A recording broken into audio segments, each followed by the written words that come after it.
Hey, what's up guys? With the Spring 21 release, Salesforce has introduced a familiar productive way to explore the shape of your data, which is fields in SOQL. This is one of my favorite features in the Spring 21 release, so let's talk about it.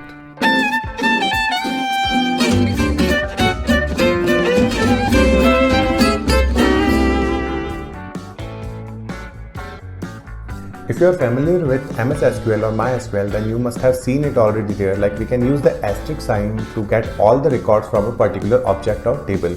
Like we can use select asterisk from object and it will return all the records from that particular object. Now with the Spring 21 release, we are having the same functionality in SOQL also. So in SOQL, we can have the query now like select fields all from object name. It will return all the records from that object. Let's say if you would like to get all the records from the account object, so you just have to write the query select fields all from account and it will return all the accounts from account object. Now the question is why we need it and how should we use it.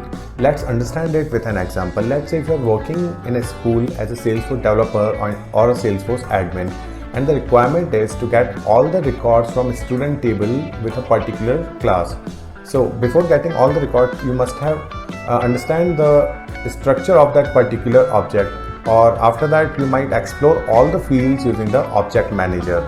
But if you are having a large set of fields, then writing a big query, writing all the fields in query, it could be a pain for you. But using the Spring 21 release field function, we can write the query directly like select fields all from student and it will return all the records from the student object.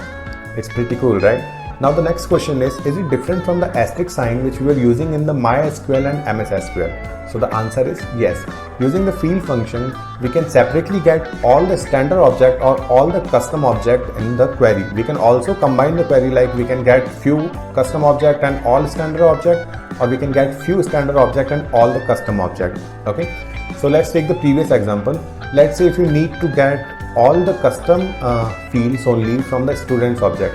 So the query will be select fields custom from a student, and let's say if you need to get all the standard fields from the student object, so the query will be select fields standard from a student.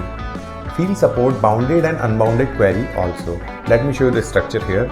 So as you can see in this structure, for Apex Inline and Dynamic, it supports is field standard, but it do not support field all and field custom. For Bulk API 2.0, it supports standard, but it do not support all and custom there as well. For CLI, it supports standard and it also support all and custom there, but the rows should be limited in the query. Like we could have a limit in the query, or we could have a condition like select fields all from students where ID equals to this particular ID, or we can have the query like select ID name then fields custom from the query limit 200. Okay. So in SOAP API and REST API, it also supports field standard, and same like CLI, it supports field all and custom also, but the rows should be limited. I hope now you understand how and where you can use it. But before using it, please make note of few important points here. Point number 1, we can retrieve maximum of 200 rows using a query. Like the limit should be less than or equals to 200. Point number 2, fields can throw error if you will use it with any aggregation. Let's say if you would like to get minimum marks from the student table, so without the field function, the query could be select ID then min marks from students and we can group it by ID.